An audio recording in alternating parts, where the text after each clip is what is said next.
In the silence of post-war Europe, as ruined cities smoldered beneath the weight of their own destruction, entire chapters of history were deliberately buried under steel drawers and redacted files. Official communiques spoke of liberation, of triumph, and of a continent healed through victory. Yet in the archives of Berlin, London, Moscow, and Washington, darker records lay concealed beneath layers of top-secret classifications, files stamped with the language of denial, not for public release, subject to review in 2045, destroy after reading. These are the documents that did not reach the newspapers, stories withheld not because they were irrelevant, but because their exposure would rupture the fragile alliances of the war and reshape the legacy of victory into something far less certain. Reports of experimental plagues hidden inside prisoner camps, mysterious infiltrations designed to cripple Allied command, convoys left to die under the icy waters of the Arctic, not from enemy torpedoes alone, but from betrayal within, and meetings held in gilded castles where wealth and survival mattered more than blood and loyalty. What survived is fragmentary, often incomplete, an intercepted cable here, a smuggled microfilm there, fragments cross-referenced in faded ink. Together, however, they reveal a chilling undercurrent beneath the war we think we know. Each page retrieved, each testimony uncovered, carries the weight of a war that never truly ended. A war that was not only fought in the open fields of Europe, but in laboratories, vaults, and sealed rooms where the line between ally and enemy dissolved into shadows. These are the stories the victors chose to silence. Chapter 1. The Black Epidemic of Stalag 4B. In the winter of 1944, the German war machine was already beginning to fracture under the relentless pressure of Allied advances. Yet, behind the barbed wire of Stalag 4B, a vast prisoner of war camp near Mühlberg on the Elbe, a different and far more insidious battle was unfolding. The camp, officially documented as housing over 30,000 prisoners from across Europe, was plagued not merely by hunger, exposure, and disease. Newly declassified fragments from Wehrmacht medical files, marked with the restrictive label Nur für den Dienstgebrauch, reveal references to an outbreak not consistent with typhus or influenza. What emerged, veiled within falsified medical logs and altered death certificates, was evidence of deliberate biological experimentation. Testimonies whispered in post-war interrogations describe blackened lesions forming on the skin of prisoners, a rapid decline in breathing, and corpses burned quickly before inspection by the International Red Cross. These were not the symptoms of natural disease. They were the markers of weaponized anthrax, controlled and observed in real time by SS Sturmbannführer Dr. Heinrich Otto and his team, who operated under the vague cover of epidemiological research. The environment of Stalag 4B was a perfect laboratory of suffering. The camp sat in bitter cold, with rations so scarce that malnutrition weakened every man behind the fences. Prisoners from the Soviet Union, considered Untermensch by Nazi ideology, were selected for what the Germans classified as clinical control groups. British and American prisoners, however, were deliberately isolated and subjected to alternate testing, their records overwritten with fabricated diagnoses that masked the true cause of their decline. The falsifications were precise, consistent with a bureaucratic machine designed to deceive inspectors. Cross-referencing between Red Cross inspection records and hidden German memos reveals a calculated duality. While inspectors were shown men suffering from lice infestations and exhaustion, the sealed infirmary barracks hid victims gasping for breath under conditions resembling pulmonary anthrax. The chain of custody of this research points to something larger than isolated cruelty. In March 1945, as the Reich collapsed, Otto's files were reportedly transferred to a bunker near Leipzig, their existence attested by a fragmentary inventory list recovered in 1946 by Soviet troops. Yet many of these documents never entered Soviet hands. Instead, debriefings of German officers held in British custody, recorded in Camp 0020 interrogation transcripts, mention a quiet handover of pathogen samples to British intelligence officers. The exchange was part of a covert operation later codenamed Project Harrow. The samples, believed to be live anthrax spores, were smuggled out of occupied Germany before the Soviets could secure them. Their arrival coincides with suspiciously accelerated British biological warfare experiments at Porton Down, where by 1946, scientists already possessed strains closely matching those described in German logs. Survivor testimonies are scarce, but the fragments that exist provide harrowing detail. One Soviet soldier, interrogated in Moscow in 1947, described the sudden onset of black dust in the lungs, a phrase eerily consistent with inhalation anthrax. Another British prisoner, later interviewed in a sanitarium in Yorkshire, recalled a fellow inmate collapsing after developing a swollen neck and sepsis-like symptoms. Both accounts, buried for decades in classified archives, contradict the sanitized version of events presented in official histories, which reduce Stalag 4B's hardships to hunger and overwork. The silence of the Allies in the face of such testimony suggests more than oversight. It suggests complicity. The fate of Dr. Heinrich Otto remains a chilling mystery. Unlike many of his colleagues, his name never appeared on the rosters of the Nuremberg trials. Instead, scattered references in American counterintelligence corps files suggest that Otto vanished into Allied custody, his expertise leveraged rather than prosecuted. By 1948, similar anthrax strains were under study at Fort Detrick, Maryland, with no official record of their origin. Meanwhile, Soviet documents complain bitterly of missing German specialists, accusing the West of shielding war criminals for strategic advantage. The anthrax strains from Stalag 4B, it appears, became bargaining chips in the first shadows of the Cold War. Even the numbers of the dead remain obscured. Red Cross reports list fewer than 1,000 deaths in the final winter of the camp, a figure contradicted by Wehrmacht burial records uncovered in Soviet files, which indicate mass cremations numbering in the thousands. Witnesses describe heavy smoke rising from the crematoria for days, guards ordering rapid disposal of bodies, and strange secrecy surrounding the infirmary. Medical records stamped with the insignia of the Reichsärzteführer were later found with entire sections blacked out, names redacted, and death causes listed only as exhaustion or pneumonia. Yet the symptoms recounted by those who survived, blackened swellings, uncontrollable hemorrhaging, rapid suffocation, pointed to something far deadlier than exhaustion. The echoes of this hidden epidemic ripple forward.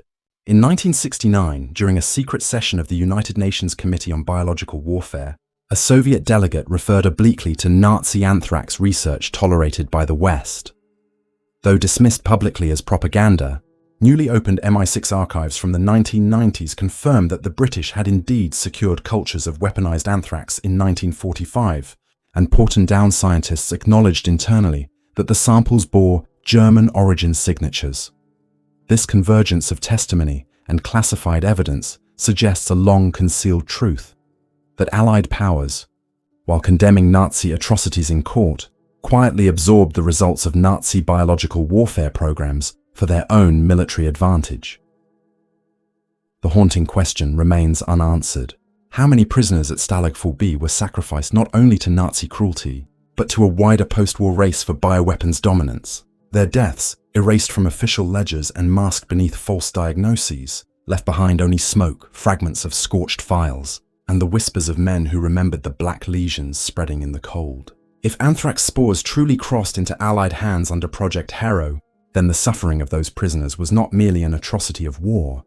It was the foundation stone of a biological arms race that shaped the decades to follow. The silence in official records is deafening, but the surviving fragments speak in a language darker than denial, a language of calculated sacrifice, where human life was reduced to data points in a hidden experiment. The black epidemic of Stalag 4B is not merely a footnote. It is a reminder that war's darkest secrets are rarely destroyed. They are buried, waiting for the day someone is willing to turn the page and confront what was never meant to be known.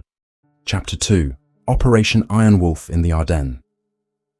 In December 1944, as snow and fog blanketed the Ardennes forest, the German High Command launched its final desperate gamble. The Ardennes Offensive, better known to history as the Battle of the Bulge. Official histories describe this as a massive armoured thrust meant to split Allied lines and recapture Antwerp. Yet deep in Gestapo file No.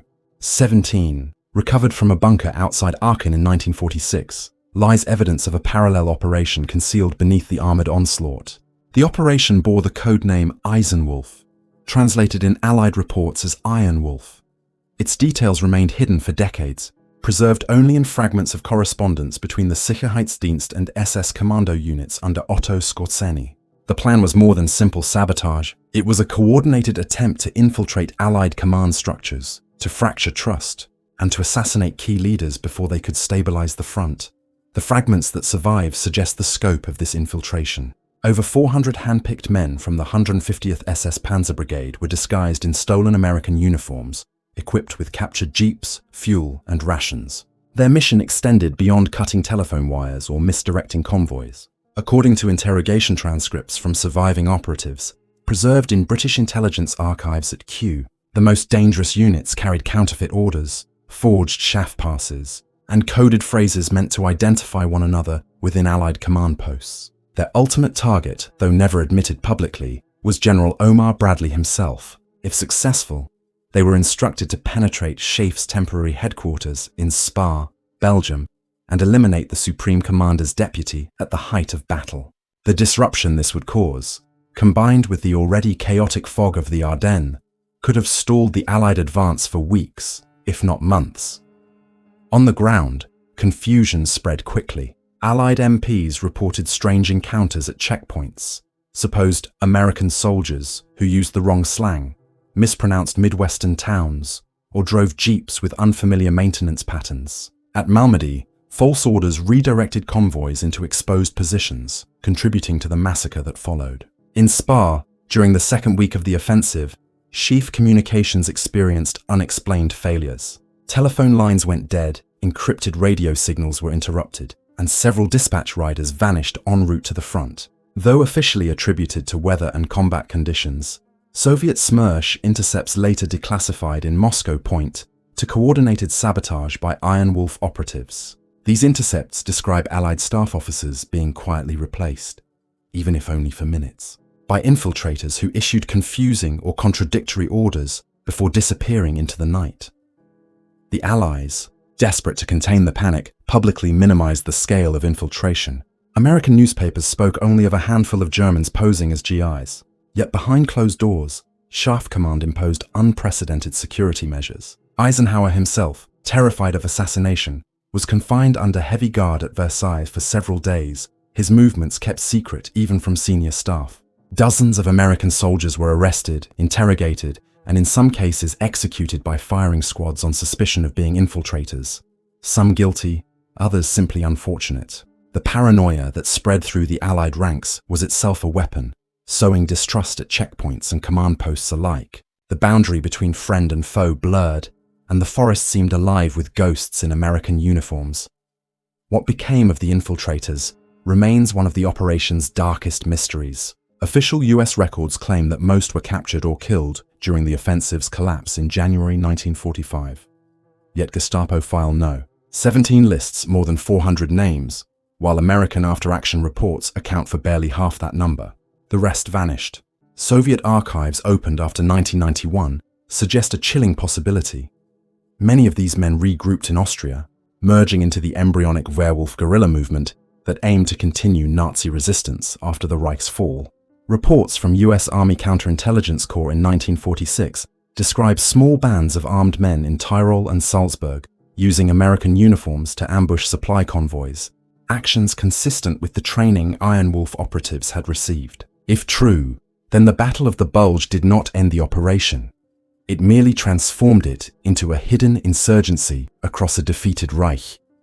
The operation also left political scars. At Nuremberg, prosecutors briefly considered raising the issue of disguised combatants as a war crime under the laws of war.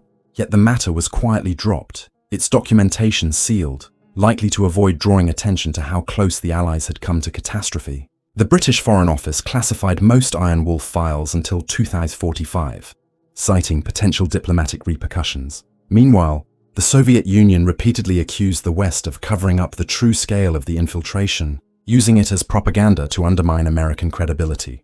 The truth was buried not because it was insignificant, but because it was too explosive to admit. Allied command had nearly been paralyzed from within by men wearing their own uniforms. Even today, artifacts of Iron Wolf surface in unexpected places. A forged chaff pass, stamped with near-perfect authenticity, rests in the Bundesarchiv in Koblenz. In Fort Meade, Maryland, a declassified OSS microfilm reel contains maps marked with infiltration routes towards Spa. And in Spa itself, in the cellar of a hotel that once housed chef headquarters, Locals still whisper of nights when armed strangers walked the streets speaking in broken English, then vanished before dawn. These remnants suggest the operation was more than a footnote. It was a dagger aimed at the very heart of Allied command, one that nearly found its mark.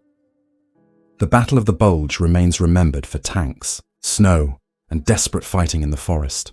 Yet behind that larger story lies the hidden chapter of Operation Iron Wolf, a campaign of deception, assassination, and infiltration that blurred every line of trust. For the men who stood guard at Ardennes checkpoints, every face was suspect, every jeep a potential threat, every friendly word possibly the mask of an enemy. And for those who vanished into the collapsing Reich after January 1945, the war did not end at all. It continued in shadows, leaving behind only fragments of files and the chilling memory that the enemy could wear your own uniform and speak your own tongue before pulling the trigger. Chapter 3. The Murmansk Convoy Betrayals. In the frozen expanse of the Barents Sea, between the storm-lashed coasts of Iceland and the icebound harbours of Murmansk, one of the war's most dangerous lifelines was maintained, the Arctic convoys. From 1941 to 1945, Allied merchant ships carried tanks, aircraft, fuel, and ammunition to the Soviet Union under the Lend-Lease program, sustaining the Eastern Front in its struggle against the Wehrmacht. Official histories frame these convoys as tales of endurance against U-boats, Luftwaffe bombers, and the merciless Arctic weather. Yet newly declassified Admiralty files, cross-referenced with Soviet GRU memoranda, hint at a darker story beneath the ice, a story not of courage alone, but of calculated sacrifice. Among these files is Neptune 42, a classified protocol suggesting that not every convoy was meant to arrive safely. Evidence indicates that certain Allied ships may have been deliberately exposed, their survival traded for political leverage in the uneasy alliance with Stalin. The most notorious case remains Convoy PQ-17, which departed from Hvalfjörður, Iceland, on June 27, 1942. 35 merchant vessels, escorted by destroyers and corvettes, carried critical supplies bound for Murmansk. On July 4th, Admiralty orders reached the convoy: scatter immediately. The escorts were withdrawn under the pretext of a suspected German battleship, the Tirpitz, preparing to attack. Left alone in the open sea, the merchantmen were massacred. 24 of the 35 were sunk by U-boats and Luftwaffe bombers. Survivors floated for hours in freezing water, clinging to wreckage as ice formed on their clothing. The official explanation blamed faulty intelligence and the spectre of Tirpitz. Yet Soviet archives, declassified in the 1970s, point to something more sinister. GRU analysts concluded the scatter order was not merely an error, it was intentional. Cross-examination of intercepted Enigma decrypts lends weight to this suspicion. British intelligence had already broken Kriegsmarine codes and knew Tirpitz was not sailing. Yet Admiral Dudley Pound's decision to withdraw the escorts came with unusual speed, bypassing normal chains of verification. Internal memoranda, labeled CX-8719 and sealed until 2045, reportedly discuss the necessity of moderating Soviet expectations. In plain terms, the logic was cruel but strategic. By weakening the flow of supplies, the West ensured Stalin could not dominate post-war Europe with unchallenged strength. Each ship sunk in the Arctic was not only a tragedy, it was a bargaining chip. The human cost was appalling. Survivors' testimonies, recorded in post-war tribunals, described the horror of scattered convoys drifting alone under the midnight sun. One sailor from the SS El Capitan recounted watching bombs strike his ship's deck cargo of tanks, which exploded in fireballs visible miles away. Another, from the freighter Samuel Chase, described men freezing in lifeboats while Luftwaffe fighters strafed the waves. Soviet sailors cursed what they saw as Western betrayal, their rage deepening distrust between supposed allies. In Moscow, Stalin received the news of PQ-17's destruction with fury, accusing Churchill of deliberate treachery. British diplomatic cables attempted to placate him, but the bitterness lingered, feeding the suspicion that the West was willing to bleed Russia for its own advantage. The betrayals did not end with PQ-17. Later convoys, notably PQ-18 and PQ-19, showed signs of similar hesitation and questionable strategic choices. Soviet naval officers noted that escorts often seemed inadequate compared to the scale of the threat, even after intelligence indicated German movements. In several cases, convoys were delayed for days under the guise of weather. leaving them exposed to reconnaissance aircraft and submarine wolf packs. The Soviet GRU compiled these incidents into a dossier titled Western Sabotage of Lend-Lease, fragments of which survived the collapse of the USSR. One entry reads starkly, "For each ship lost, Soviet blood is spilled in rivers on the Eastern Front. The British intend it so." Post-war investigations into PQ-17 were inconclusive, obscured by layers of classified documents and destroyed files. Admiral Pound, who issued the scatter order, died of illness in 1943, escaping further scrutiny. Official inquiries labelled the disaster an unfortunate error in judgment, a product of fear of Tirpitz's shadow. Yet within Port Admiralty records, a chilling annotation survives beside the PQ-17 file. Political factors must remain undisclosed. That annotation, discovered in 1998 among declassified files, provides the closest confirmation yet that more than misjudgment was at work. The question of American complicity remains murky. US naval officers were present in convoy operations, and Lend-Lease itself was an American initiative. Yet American intelligence agencies, particularly the Office of Naval Intelligence, maintained silence regarding PQ-17. Some historians suggest Washington may have tolerated British maneuvering, allowing Soviet strength to be contained while keeping the alliance intact. The cost, however, was paid not in Washington or London, but in the frozen Barents, where sailors drowned in black water under skies lit by burning ships. What cannot be disputed is the long-term consequence. The convoys did not break the Soviet Union's will. If anything, they deepened Stalin's suspicion of his Western allies. At the Tehran and Yalta conferences, he repeatedly demanded explanations for convoy losses, only to be met with vague assurances. Soviet negotiators cited PQ-17 as proof of Western duplicity, and though the alliance endured until Germany's defeat, the seeds of the Cold War were already sown in Arctic waters. Trust had been irreparably poisoned. Today, the Murmansk convoy betrayals remain officially unresolved. The Admiralty's CX-8719 memorandum remains sealed, its full contents hidden until the mid-21st century. Survivors of PQ-17 went to their graves believing they had been sacrificed not for error, but for calculation. And in Murmansk, where memorials still stand for the thousands lost at sea, the bitterness of betrayal has never fully faded. Each icebound grave beneath the Barents is a reminder of the war's hidden currents that flowed not only through strategy and battle, but through secrecy, politics, and betrayal at the highest levels. The Arctic convoys are remembered as epics of endurance, yet beneath the surface lies the chilling possibility that some ships were never meant to reach their destination, their destruction written into secret calculations in London long before German torpedoes struck their hulls. In the silence of the Barents, beneath the ice and the wreckage, those lost convoys still carry their unanswered questions that remain locked in sealed files, waiting for the day when the truth will finally break the surface. Chapter 4. The Secret Pact of Klessheim Castle. In March 1943, as German armies reeled on the Eastern Front and Allied bombers tore into the Ruhr, Adolf Hitler hosted Benito Mussolini at Klessheim Castle near Salzburg.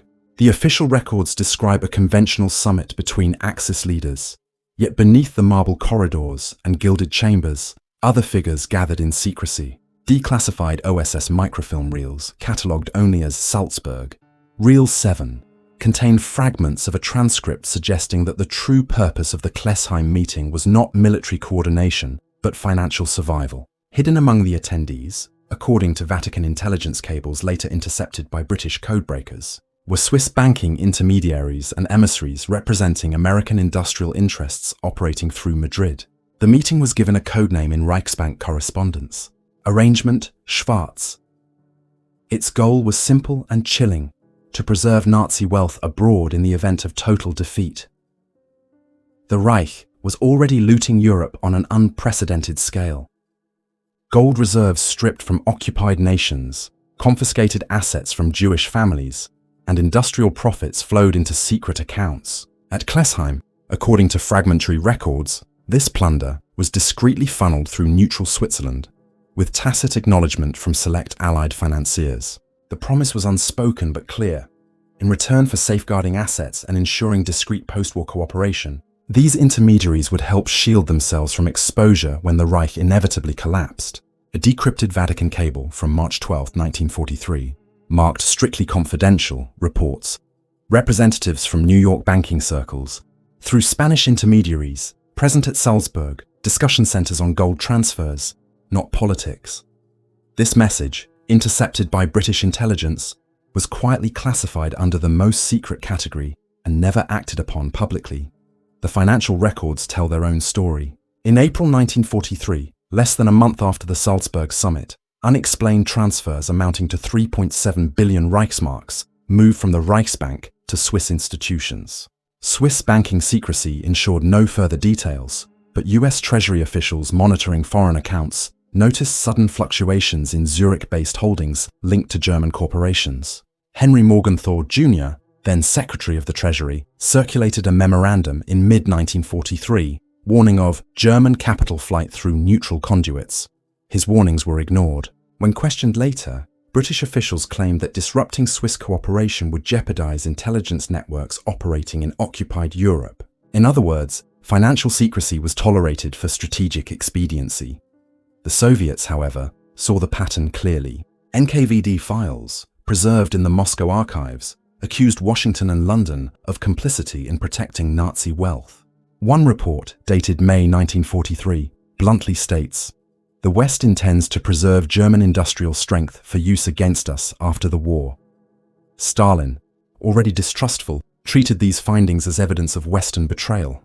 At the Tehran conference later that year, his sharp demands for a second front were fueled not only by battlefield realities, but also by suspicion that his allies were preparing to shield former enemies for post-war purposes. For decades, Western historians dismissed these claims as Cold War propaganda. Yet the discovery of financial records matching Reichsbank transfers with Swiss deposits gives these Soviet accusations disturbing credibility.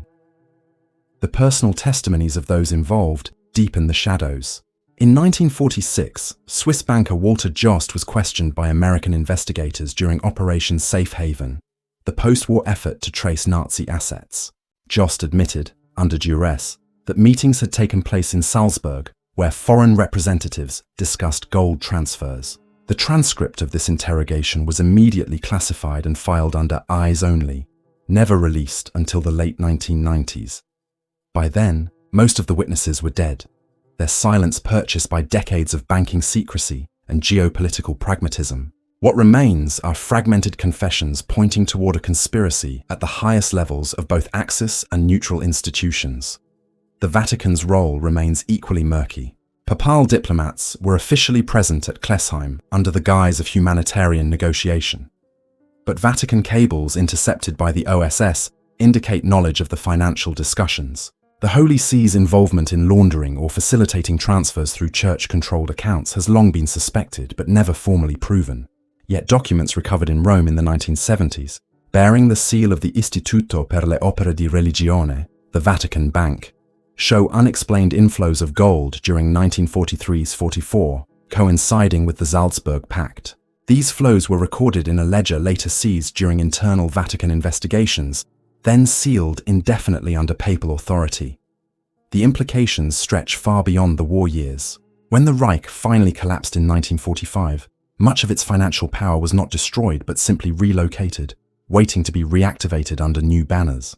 Many of the corporations tied to Nazi production quietly resurfaced in post-war Germany, their assets protected by hidden reserves. The silence of Allied authorities in prosecuting these entities suggests tacit acceptance of the Salzburg arrangement. By the dawn of the Cold War, these funds were already being mobilized in West Germany's reconstruction, providing stability against Soviet expansion. Thus, what began as a secret pact in Klessheim Castle may have directly shaped the economic order of post-war Europe. Perhaps the most disturbing element is the continuity of personnel. Figures like Dr. Hjalmar Schacht, former Reichsbank president, resurfaced in advisory roles despite their deep involvement in Nazi financial crimes. American intelligence justified these appointments as necessary to ensure German recovery. In truth, the financial networks preserved through Arrangement Schwarz guaranteed that those who had profited from the Reich would continue to profit in its aftermath. The prisoners of Stalag 4B and the sailors lost in PQ-17 received no such consideration. They were sacrificed to strategy, Yet the men who orchestrated the looting of Europe found new homes in boardrooms and banks, their fortunes intact. Klessheim Castle still stands today, its ornate halls restored and its role in Nazi pageantry remembered through curated exhibitions. Yet the rooms where Arrangement Schwarz was whispered are silent, their records locked in archives or destroyed altogether. Visitors see chandeliers and murals, unaware that beneath the polished surface, decisions were made that altered the course of global finance. The castle was not merely a backdrop for Mussolini's humiliation by Hitler. It was a vault of whispered agreements where ideology gave way to currency and enemies quietly negotiated survival. The secret pact of Klessheim Castle remains one of the war's most unsettling shadows. It reminds us that beneath the visible struggle of armies, another war was waged in ledgers, vaults, and coded cables. A war where survival was purchased with betrayal, and the future was secured not by ideals, but by gold transferred under flickering candlelight. Until the sealed archives of Zurich, Washington, and the Vatican are fully opened, the true scope of Arrangement Schwarz will remain hidden. But the fragments we possess already reveal enough, that at the heart of Europe's bloodiest war, even as soldiers froze and died on the front lines, the architects of power were negotiating their next empire in the safety of marble halls. In the end, the shadows of war are not extinguished by victory. They linger in archives, in sealed cabinets, in the classified margins of forgotten files. Each revelation we have traced, from the Black Epidemic inside Stalag to the disguised assassins of Operation Ironwolf, to the convoys left to perish in the Arctic ice, and finally to the gold-laden corridors of Klessheim Castle, demonstrates that the Second World War was not only fought on open battlefields, it was waged in silence, through experiments, betrayals, infiltrations, and unspoken agreements that shaped the future long after the guns fell silent. The victors wrote their version of history, but in the locked drawers of intelligence services, a second narrative was preserved, one of calculated cruelty, hidden bargains, and truths considered too dangerous for the public. These buried chapters force us to ask unsettling questions. How much of what we call liberation was engineered compromise? How many lives were discarded not as casualties of battle, but as pawns in a larger game between allies who mistrusted one another? And how many fortunes, born of blood and ash, continued to grow quietly while the world celebrated peace? These files, once hidden, now whisper of a war without end, a war that lives on in the institutions, banks, and strategies that followed, until the last classified document is opened, until the last redaction is lifted. The full story of World War II will remain unfinished, locked in shadows where truth and silence are indistinguishable.